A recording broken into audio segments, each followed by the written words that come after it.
그날 좁은 주방 통로에서 제 몸이 순간 얼어붙었습니다. 설거지를 마치고 나가려던 은희 씨가 제 앞을 지나가려고 했어요. 잠깐만요. 제가 비켜드릴게요. 아니에요. 제가 그냥 지나갈게요. 주방 통로는 정말 좁았습니다. 한 사람이 겨우 지나갈 정도였어요. 은희 씨가 몸을 돌려 옆으로 비껴 지나가려는 순간 그만 닿아버리고 말았습니다. 아, 은희 씨가 작은 비명을 지르며 몸을 굳혔어요. 저도 순간 얼어붙었습니다. 은희 씨가 천천히 고개를 돌려 저를 쳐다봤습니다. 얼굴이 새빨개지고 눈이 커지고 입술이 떨렸어요. 저기, 사장님. 심장이 미친 듯이 뛰었습니다. 방금 제 뒤에 뭔가 엄청 큰 게 닿았는데 은희 씨의 목소리가 떨렸어요. 믿을 수 없다는 표정으로 저를 바라봤습니다. 혹시 그게 정말 그게 맞나요? 54년 인생에서 가장 당황스러운 순간이었습니다. 안녕하세요. 황혼의 여정입니다. 오늘도 찾아주셔서 감사합니다. 좋아요와 구독은 영상 제작에 큰 힘이 됩니다. 전 올해 54살 이진수입니다. 서울 변두리 오래된 상가 1층에서 진순의 중국집이라는 작은 식당을 10년째 운영하고 있죠. 원래는 아내와 함께 시작한 가게였어요. 아내 순자는 홀서빙을 맡고 저는 주방에서 요리를 했습니다. 손이 척척 맞아떨어져서 장사도 잘 됐고 무엇보다 함께 일하는 게 행복했어요. 그런데 3년 전 아내가 암 진단을 받았습니다. 항암 치료를 받으면서도 아내는 가게 걱정만 했어요.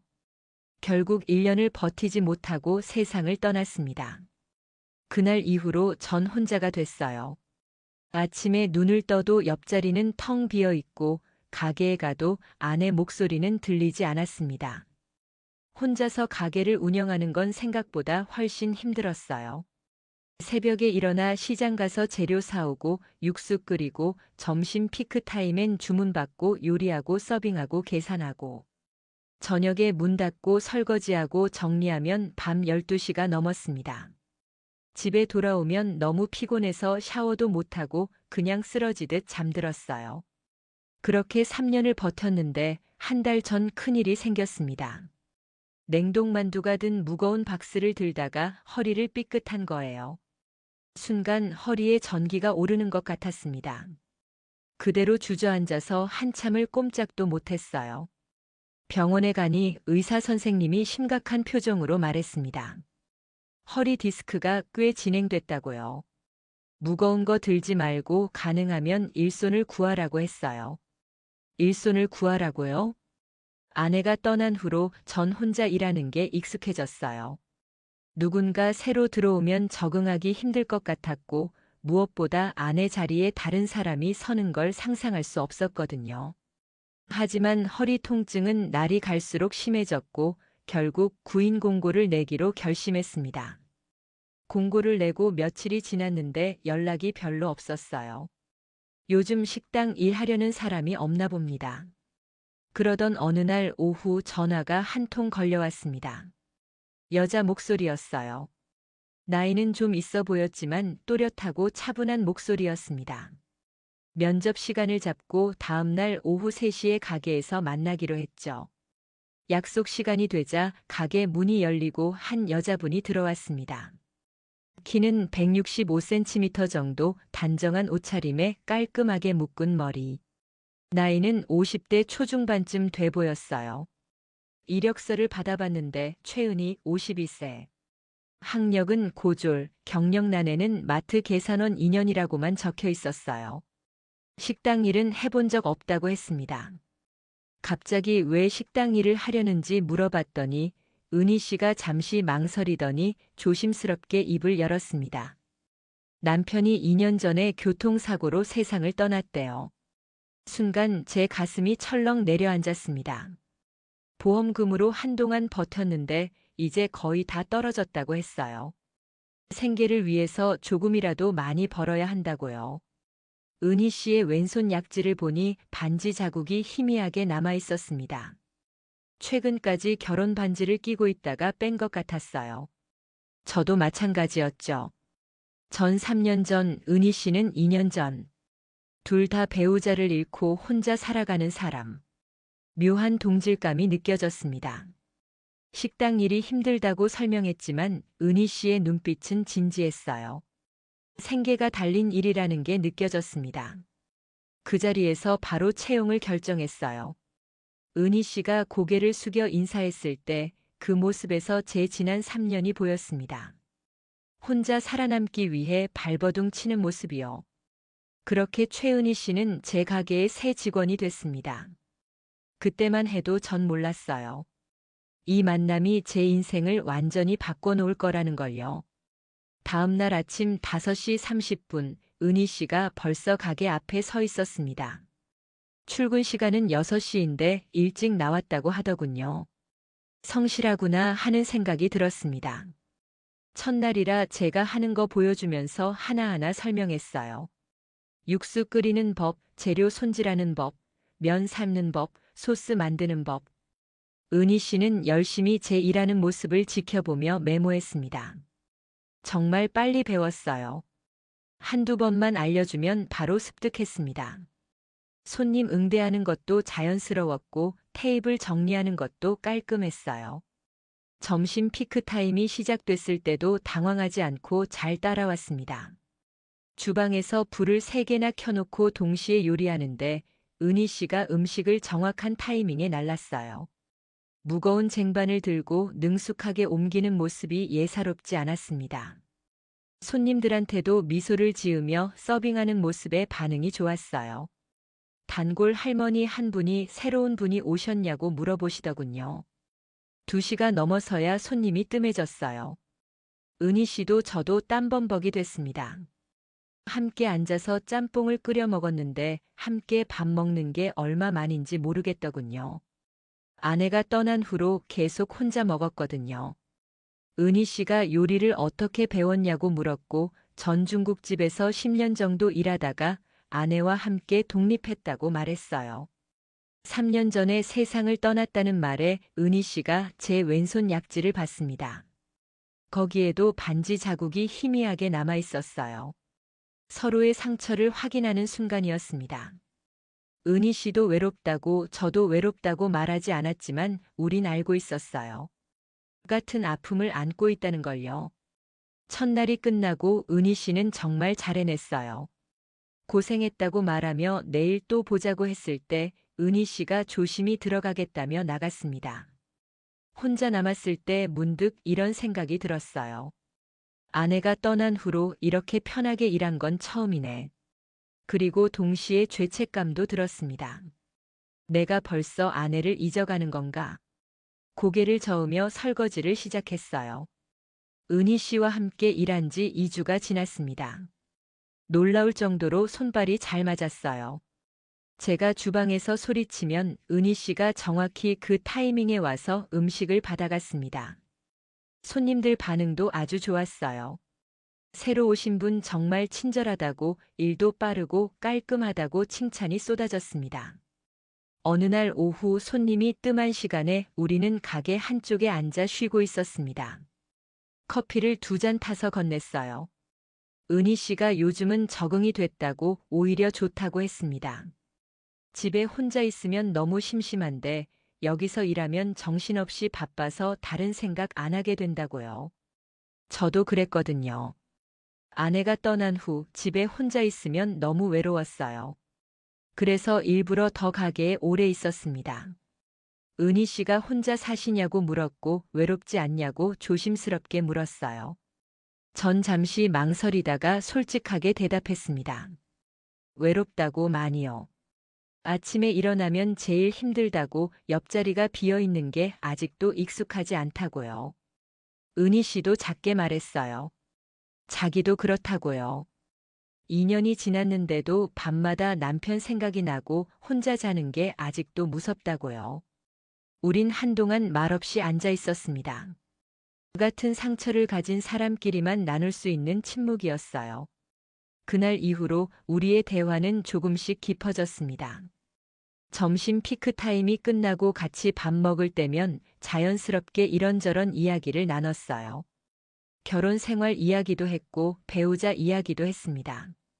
서로의 외로움을 확인하면서도 위로하지 않았어요. 위로의 말은 필요 없었습니다. 그냥 서로가 같은 아픔을 안고 있다는 걸 아는 것만으로도 충분했으니까요. 한 달쯤 지났을 때였어요. 어느 날 은희 씨가 칼질하다가 손가락을 베었습니다. 황급히 달려가 봤더니 손가락에서 피가 나고 있었어요. 구급함을 가져와서 소독약을 바르고 밴드를 붙여줬습니다. 조심해야 한다고 칼이 얼마나 위험한데 하고 말했더니 은희 씨가 미안하다고 했어요. 은희 씨의 손을 잡고 밴드를 붙이는데 문득 이상한 느낌이 들었습니다. 오랜만에 누군가의 손을 이렇게 가까이서 만지는 거였어요. 따뜻했습니다. 아내가 떠난 후로 이런 온기를 느껴본 적이 없었어요. 은희 씨도 뭔가 느낀 것 같았어요. 얼굴이 살짝 붉어졌거든요. 그날 이후로 우리 사이에 미묘한 긴장감이 생겼습니다. 눈이 마주치면 서로 얼른 시선을 피했고 좁은 주방에서 스칠 때면 서로 의식했어요. 저는 혼란스러웠습니다. 내가 지금 뭘 하는 거지? 아내가 떠난 지 겨우 3년인데. 하지만 은희 씨를 볼 때마다 가슴이 두근거리는 건 어쩔 수 없었어요. 그해 겨울이었습니다. 어느 날 아침 일어났는데 몸이 너무 무겁고 열이 펄펄 끓었어요. 독감이었습니다. 하지만 가게를 쉴 수 없었어요. 혼자 운영하는 식당인데 문 닫으면 그날 수입이 없으니까요. 억지로 일어나 가게로 갔습니다. 온몸이 떨렸고 기침이 멈추지 않았어요. 재료 손질하다가 멈춰서 기침하고 육수 끓이다가 어지러워서 벽에 기댔습니다. 그 모습을 본 은희 씨가 놀라며 달려왔어요. 안색이 왜 그러냐고 얼굴이 새하얗다고 했습니다. 괜찮다고 그냥 감기 기운이 좀 있다고 했더니 은희 씨가 이마에 손을 댔어요. 깜짝 놀라더군요. 열이 엄청 높으니 병원 가야 한다고 손님은 자기가 알아서 할 거니까 어서 가라고 했습니다. 은희 씨의 단호한 목소리에 전 더 이상 버틸 수 없었어요. 결국 병원에 갔습니다. 독감이라고 며칠간 푹 쉬어야 한다고 무리하면 폐렴으로 번질 수 있다고 의사 선생님이 말했어요. 약을 받아서 집으로 돌아와 침대에 누웠습니다. 정신이 혼미했어요. 그대로 깊은 잠에 빠졌습니다. 얼마나 잤을까요? 초인종 소리에 눈을 떴습니다. 누구지? 힘들게 일어나 문을 열었더니 은희 씨가 서 있었어요. 가게 정리하고 왔다고 혼자 계시면 안 될 것 같아서 왔다고 했습니다.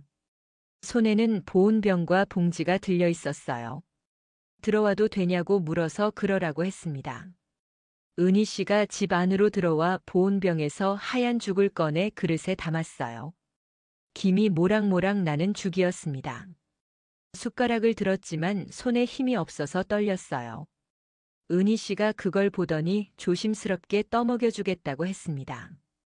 괜찮다고 했지만 은희 씨가 지금 혼자 못 드신다며 숟가락을 받아죽을 떴어요. 할 수 없이 입을 벌렸습니다. 따뜻한 죽이 입 안으로 들어왔어요. 아내가 떠난 후로 이렇게 누군가가 밥을 떠먹여 준 건 처음이었습니다. 눈시울이 뜨거워졌어요. 은희 씨는 한 숟가락 한 숟가락 정성스럽게 떠먹여 줬습니다. 마치 아이 대하듯 말하는 모습에 웃음이 나왔어요. 약을 먹고 나니 다시 졸음이 왔습니다. 은희 씨가 옆에 있겠다고 혼자 두면 안 될 것 같다고 했어요. 그 따뜻한 목소리를 들으며 잠에 빠졌습니다. 밤중에 깼을 때 은희 씨가 옆 의자에 앉아 졸고 있었어요. 제 이마에 물수건을 갈아주려고 대야에 물을 받아놓고 있더군요. 가슴이 뭉클했습니다. 아내가 떠난 후로 누군가 이렇게 저를 돌봐준 적이 없었어요. 은희 씨가 잠에서 깨더니 열이 좀 떨어졌냐고 물었습니다. 이마에 손을 대보더니 안도의 표정을 지었어요. 다행이라고 열이 많이 떨어졌다고 했습니다. 정말 고맙다고 말했더니 은희 씨가 천만의 말씀이라고 사장님이 자기한테 얼마나 잘해줬냐고 했어요. 내일 아침에 다시 죽 끓여오겠다고 하더군요. 다음 날 아침 정말로 은희 씨가 다시 왔습니다. 3일 동안 은희 씨는 매일 와서 저를 돌봐줬습니다. 죽 끓여주고 약 챙겨주고 물수건 갈아주고 너무 미안하다고 했더니 은희 씨가 미안하다는 말 그만하라고 했어요. 당연한 일 한다고요. 사장님이 자기한테 일자리 줬으니 갚을 게 많다고 했습니다. 그리고 조심스럽게 말했어요. 자기도 사장님이 없으면 외롭다고요. 그 말에 제 심장이 쿵 하고 뛰었습니다. 4일째 되는 날 열이 완전히 떨어지고 기운도 좀 돌아왔습니다. 은희 씨한테 문자를 보냈어요. 많이 나았다고 내일부터 다시 가게 열겠다고 그동안 정말 고마웠다고요. 곧 답장이 왔습니다. 다행이라고 그럼 내일 보자고요. 다음 날 가게에서 은희 씨를 만났을 때 뭔가 달라진 느낌이었어요. 서로를 보는 눈빛이 예전과 달랐습니다. 은희 씨가 완전히 나았냐고 물었고 은희 씨 덕분이라고 대답했습니다. 정말 감사했다고 은희 씨가 아니었으면 어쩔 뻔했냐고 했더니 은희 씨가 말했어요. 자기도 사장님 돌보는 게 좋았다고요. 얼굴이 살짝 붉어진 은희 씨를 보며 전 깨달았습니다. 내가 지금 은희 씨를 좋아하고 있구나. 그리고 동시에 죄책감이 밀려왔어요. 아직 아내가 떠난 지 3년밖에 안 됐는데 이래도 되는 걸까? 은희 씨와 함께 일한 지 3개월이 지났습니다. 어느덧 봄이 왔어요. 가게 일도 더 바빠지고 우리 둘의 호흡은 점점 더 잘 맞아갔습니다. 어느 날 점심 피크 타임이었어요. 주문이 엄청 밀려 들어왔습니다. 전 주방에서 미친 듯이 요리했고 은희 씨도 홀을 정신없이 뛰어다녔습니다. 음식 나르고 주문 받고 테이블 정리하고 그때였습니다. 저기 높은 선반 위에 큰 접시 좀 꺼내달라고 부탁했어요. 은희 씨가 주방으로 들어왔습니다. 우리 가게 주방은 좁았어요. 두 사람이 동시에 있으면 비좁을 정도였습니다. 은희 씨가 제 뒤쪽으로 가서 팔을 뻗어 선반 위 접시를 꺼냈습니다. 접시를 건네받으려고 돌아섰는데 좁은 공간이라 우리 몸이 스쳤어요. 순간 은희 씨의 등에 제 아랫부분이 닿았습니다. 은희 씨가 굳어졌어요. 저도 굳어졌습니다. 황급히 뒤로 물러나며 죄송하다고 말했습니다. 은희 씨의 얼굴이 새빨개졌어요. 괜찮다고 좁아서 그런 거라고 했지만 은희 씨의 목소리가 떨리고 있었습니다. 접시를 받아든 은희 씨가 서둘러 주방을 나갔어요. 전 그 자리에 멍하니 서 있었습니다. 방금 느꼈을 거야, 분명히. 얼굴이 확 달아올랐습니다. 제 신체적 특징을 은희 씨가 알게 된 거예요. 아내가 평생 힘들어했던 그것을요. 큰일 났어, 어떡하지. 나머지 점심시간 동안 우린 서로 눈을 마주치지 못했습니다. 은희 씨는 얼굴이 계속 빨개져 있었고 전 주방에서 나오지 못했어요. 2시가 넘어 손님이 다 가고 난 후에도 어색함은 계속됐습니다. 아까 그건 정말 죄송하다고 말했더니 은희 씨가 사장님 잘못 아니라고 좁아서 그런 거라고 했어요.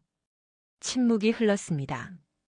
은희 씨가 조심스럽게 오늘 일찍 들어가도 되냐고 물었어요. 몸이 좀 안 좋다고요. 그러라고 했습니다. 은희 씨가 서둘러 나갔습니다. 혼자 남은 전 주방 바닥에 주저앉았어요. 이제 어떡하지? 은희 씨가 무서워하면 어떡하지? 아내 생각이 났습니다. 처음 그것을 알았을 때 아내의 표정. 놀람과 두려움이 섞인 그 표정을 평생 잊을 수 없었어요. 부부 관계를 할 때마다 아내는 힘들어했습니다. 전 늘 조심스러웠고 늘 미안했어요. 나중에는 아예 부부 관계를 피하게 됐습니다. 아내를 힘들게 하는 게 싫었으니까요. 그게 제 평생 콤플렉스였습니다. 은희 씨도 이제 저를 피하겠지. 가슴이 답답했습니다. 다음 날 은희 씨는 평소처럼 출근했습니다. 하지만 분위기가 이상했어요. 서로 말을 별로 안 했고 눈도 잘 안 마주쳤습니다. 일주일쯤 그렇게 어색하게 지냈을까요? 어느 날 저녁 마감 후였습니다. 은희 씨가 조심스럽게 말을 꺼냈어요. 할 말이 있다고요. 심장이 철렁 내려앉았습니다. 사표를 내려는 건가? 은희 씨가 말했어요. 사장님이 그날 이후로 계속 불편해하시는 것 같다고요. 자기는 괜찮다고 사고였다고 좁은 곳에서 그럴 수도 있는 거라고 했습니다. 그러니까 너무 신경 쓰지 말라고요. 은희 씨가 웃으려고 애썼지만 얼굴은 여전히 빨개져 있었습니다. 전 용기를 냈습니다. 사실은 제가 타고난 게 좀 그렇다고요. 보통 사람들보다 크게 태어났다고 그게 평생 콤플렉스였다고 말했어요. 은희 씨가 놀란 표정으로 저를 봤습니다. 아내도 그것 때문에 많이 힘들어했다고 부부관계 할 때마다 아파했다고요. 그래서 제가 늘 조심스러웠고 늘 미안했다고 나중엔 아예 피하게 됐다고 말했습니다. 은희 씨도 이제 저를 불편해 하실까봐 걱정했다고요. 긴 침묵이 흘렀습니다. 은희 씨가 천천히 입을 열었어요. 그건 잘못이 아니라고요. 타고난 걸 어떻게 하냐고 사장님이 선택한 것도 아닌데요. 오히려 그걸로 평생 죄책감 느끼며 사셨다는 게 마음 아프다고 했습니다. 사장님은 아무 잘못도 안 하셨는데 혼자 그렇게 짐을 지고 사셨다니. 은희 씨의 목소리가 떨렸습니다. 자기는 사장님을 불편해하지 않는다고 오히려 뭔가 말하려다 멈췄어요. 아니라고 아무것도 아니라고 했습니다.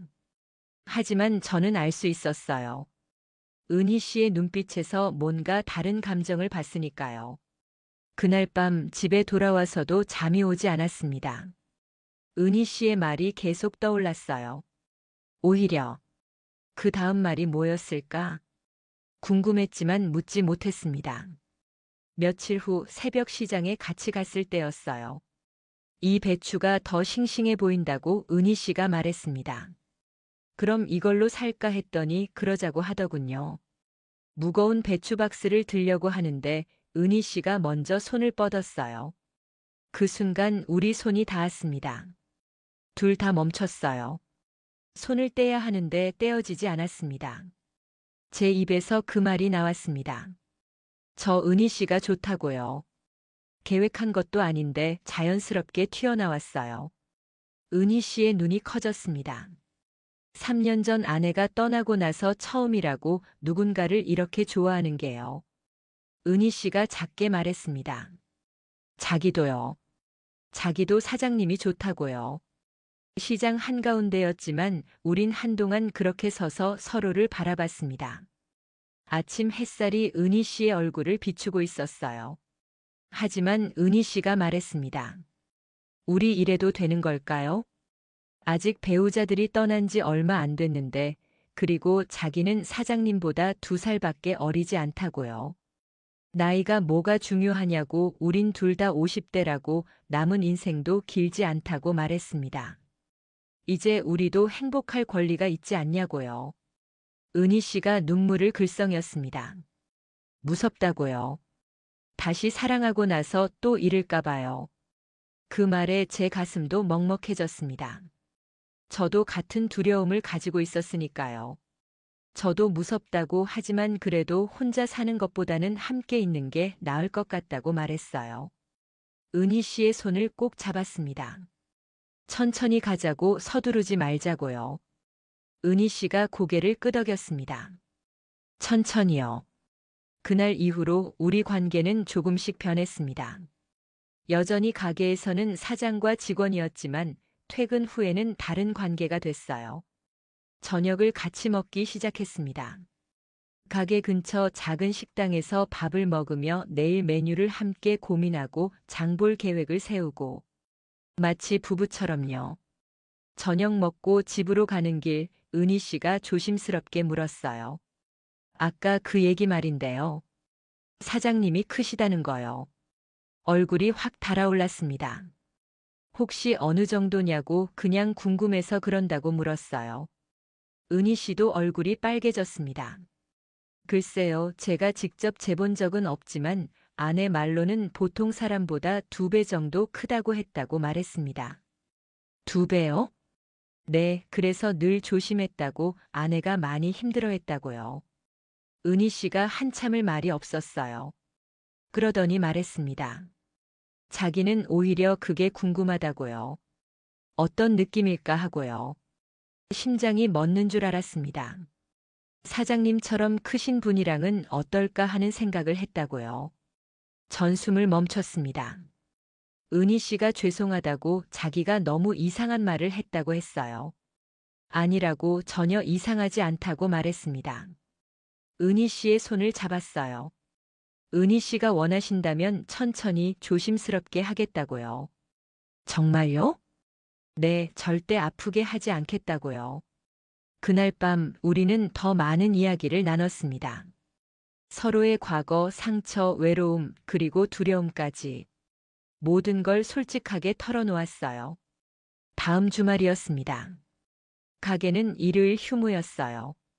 내일 시간 있냐고 물었더니 은희 씨가 왜냐고 물었습니다. 같이 어디 갈까 하고 바람이나 쐬러 가자고 했어요.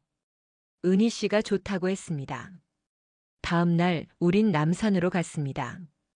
케이블카를 타고 꼭대기까지 올라가서 서울 전경을 내려다봤어요.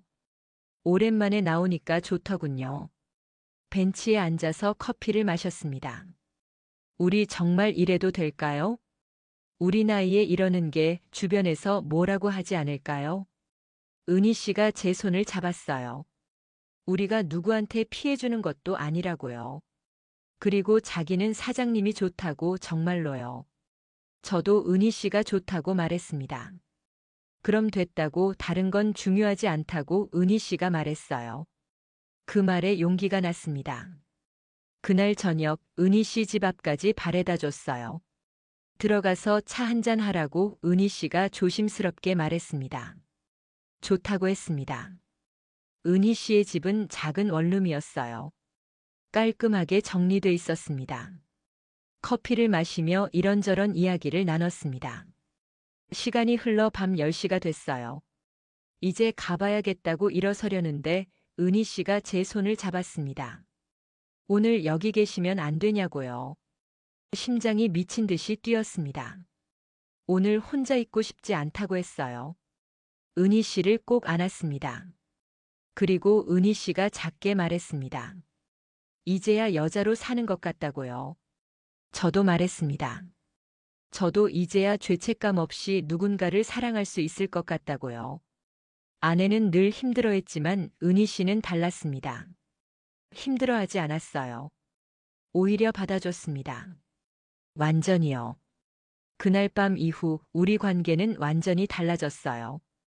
서로에게 꼭 맞는 사람이라는 걸 확인했으니까요. 하지만 세상은 우리를 그냥 두지 않았습니다. 한 달쯤 지났을 때 가게 단골 손님들이 수군거리기 시작했어요. 사장님이랑 저 직원분이랑 뭔가 있는 것 같다고요. 눈빛이 예사롭지 않다고 분위기가 심상치 않다고요. 저희 딸도 알게 됐습니다. 어느 날 딸이 가게로 찾아왔어요. 아버지, 얘기 좀 해요. 밖으로 나가 근처 카페에 앉았습니다. 딸이 단도직입적으로 물었어요. 아버지, 저 직원분이랑 무슨 사이예요? 아무 말도 할 수 없었습니다. 소문 다 들었어요. 둘이 사귄다고요. 어머니 돌아가신 지 얼마나 됐다고 그래요? 겨우 3년밖에 안 됐잖아요. 딸의 목소리가 떨렸습니다. 아버지가 외로운 건 알아요. 하지만 그래도 이건 아니잖아요. 어머니한테 미안하지도 않으세요? 그 말에 가슴이 찢어지는 것 같았습니다. 미안하다고 하지만 아버지도 사람이라고 혼자 사는 게 너무 힘들다고 말했어요. 딸이 눈물을 글썽였습니다. 그래도 아버지, 체면이라는 게 있죠. 주변에서 뭐라고 하는지 아세요? 저까지 창피해요. 딸이 일어나서 나갔습니다. 혼자 남아 한참을 앉아 있었어요. 은희 씨도 비슷한 일을 겪었습니다. 은희 씨 딸이 찾아와서 따졌대요. 엄마 아빠 돌아가신 지 얼마나 됐다고 그래요? 겨우 2년밖에 안 됐는데 벌써 다른 남자를 만나요? 아빠한테 미안하지도 않아요? 은희 씨가 설명하려고 했지만 딸은 듣지 않았대요. 엄마, 제발 정신 좀 차리세요. 나이 생각 좀 하시고요. 그 말을 듣고 은희 씨가 얼마나 울었는지 모릅니다. 그날 밤 우린 전화 통화를 했어요. 은희 씨가 울먹이며 말했습니다. 사장님, 우리 이러면 안 되는 걸까요? 아이들이 너무 반대하는데요. 저도 혼란스러웠습니다. 하지만 한 가지는 확실했어요. 은희 씨 없이는 못 산다는 거요. 며칠을 고민했습니다. 그리고 결심했어요. 아이들을 다시 만나서 제대로 설명하기로요. 딸을 불러서 진지하게 이야기했습니다. 내 마음은 이해한다고, 아버지도 어머니한테 미안하다고요. 하지만 아버지도 남은 인생이 있다고, 혼자 사는 게 너무 외롭다고 말했어요. 은희 씨는 좋은 사람이라고, 아버지를 정말 잘 돌봐준다고요. 제발 이해해달라고 했습니다. 딸이 한참을 말이 없더니 물었어요. 정말 진심이세요? 그분한테요? 그렇다고 아버지 평생 이렇게 진심으로 누군가를 좋아한 건 처음이라고 말했습니다. 어머니한테도 미안하지만 아버지도 행복할 권리가 있지 않냐고요. 딸이 깊은 한숨을 쉬었습니다. 알았어요. 아버지가 그렇게까지 말씀하시는데 뭐. 하지만 주변 눈치는 좀 보세요. 제발요. 그래도 인정해준다는 말에 눈물이 날 뻔했어요. 은희 씨 딸도 비슷하게 반응했대요. 처음엔 반대했지만 엄마가 행복해 보이는 건 처음 본다며 결국 인정했다고요. 시간이 지나며 조금씩 상황이 나아졌습니다. 아이들도 점점 받아들이기 시작했어요. 단골 손님들 반응은 다양했어요. 어떤 분은 축하한다고 잘 어울린다고 했고, 어떤 분은 눈살을 찌푸리기도 했습니다. 하지만 대부분은 시간이 지나면서 받아들였어요. 둘이 행복해 보인다고, 그걸로 됐다고 말해주는 분들도 많았습니다. 가게는 더 잘 됐어요. 은희 씨의 아이디어로 배달 앱도 입점하고 SNS 홍보도 시작했습니다. 리뷰도 올라오기 시작했어요. 사장님들 엄청 친절해요. 국물이 진짜 끝내줘요. 순대가 신선하고 맛있어요. 손님이 점점 늘었습니다. 어느 날 저녁 가게가 끝나고 둘이 앉아 있었어요. 은희 씨가 물었습니다. 사장님, 요즘 행복해요? 정말 행복하다고, 이렇게 행복한 적 없었다고 말했어요. 저도요, 미정 씨 만나서 제 인생이 바뀌었다고 은희 씨가 말했습니다. 진심으로 고맙다고, 은희 씨가 없었으면 저는 아직도 그 외로움 속에서 살고 있었을 거라고 했어요. 아니라고, 제가 용기를 낸 거라고, 사장님은 그냥 옆에 있었을 뿐이라고 은희 씨가 말했습니다. 그래도 은희 씨가 있어서 용기를 낼 수 있었다고요. 은희 씨 손을 잡았습니다. 우리 계속 이렇게 함께인 거죠? 당연하다고, 어디 안 간다고 은희 씨가 말했어요. 1년이 지났습니다. 저는 은희 씨에게 프로포즈를 했어요. 은희 씨가 깜짝 놀라며 뭐 하시냐고 물었어요. 은희 씨, 저랑 결혼해 주시겠어요? 반지를 꺼내 보여줬습니다. 은희 씨가 눈물을 흘렸어요. 정말이냐고, 자기 같은 사람이랑 결혼하고 싶냐고 물었습니다. 당연하다고, 은희 씨가 아니면 안 된다고, 평생 함께하고 싶다고 말했어요. 은희 씨가 고개를 끄덕였습니다. 네, 결혼할게요. 그날 우린 오래오래 안고 있었습니다. 서로의 온기를 느끼며 앞으로 함께할 미래를 꿈꾸며요. 결혼식은 작고 소박하게 치렀습니다. 가게 단골 손님들과 가까운 지인들만 초대했어요. 딸과 은희 씨 딸도 왔습니다. 처음엔 어색해했지만 시간이 지나며 서로 웃고 떠들었어요. 남은 인생 함께 행복하게 살겠습니다. 은희 씨도 말했습니다. 가슴이 벅찼습니다. 이 나이에 다시 결혼식을 올릴 줄은 꿈에도 몰랐으니까요. 그날 밤 우린 작은 호텔에서 신혼의 밤을 보냈습니다. 여전히 조심스러웠어요. 은희 씨에게 계속 물어봤습니다. 괜찮으시냐고, 아프지 않냐고요. 은희 씨가 웃으며 말했습니다. 이제 익숙하다고, 오히려 이게 없으면 허전할 것 같다고요. 그 말에 가슴이 뭉클했습니다. 평생 짐으로 여겼던 것이 은희 씨에게는 선물이었으니까요. 우리는 서로에게 딱 맞는 사람이었어요. 지금 우리는 함께 가게를 운영하고 있습니다. 새벽에 같이 일어나 시장 가고 같이 육수 끓이고 같이 손님 맞이하고 같이 마감하고 같이 집에 돌아갑니다. 매일 똑같은 일상이지만 이게 행복이에요. 밤이면 서로를 안고 잠듭니다. 더 이상 외롭지 않아요. 더 이상 빈자리가 없어요. 어느 일요일 오후 우린 안양천을 걸었습니다. 날씨가 정말 좋았어요. 시원한 바람이 불고 가을 꽃들이 만개했죠. 은희 씨가 제 어깨에 기대며 말했습니다. 사장님, 아니 여보. 네. 정말 행복해요. 저도요. 이렇게 행복할 수 있을 줄 몰랐어요. 저도 마찬가지예요. 우린 벤치에 앉아 강을 바라봤습니다. 반짝이는 물결, 자전거 타는 사람들, 강아지 산책시키는 가족들. 모든 게 평화로웠어요. 여보, 제가 물어봐도 될까요? 그럼요. 처음 주방에서 스쳤을 때 정말 놀랐죠? 은희 씨가 얼굴을 붉히며 물었습니다. 전 웃으며 대답했어요.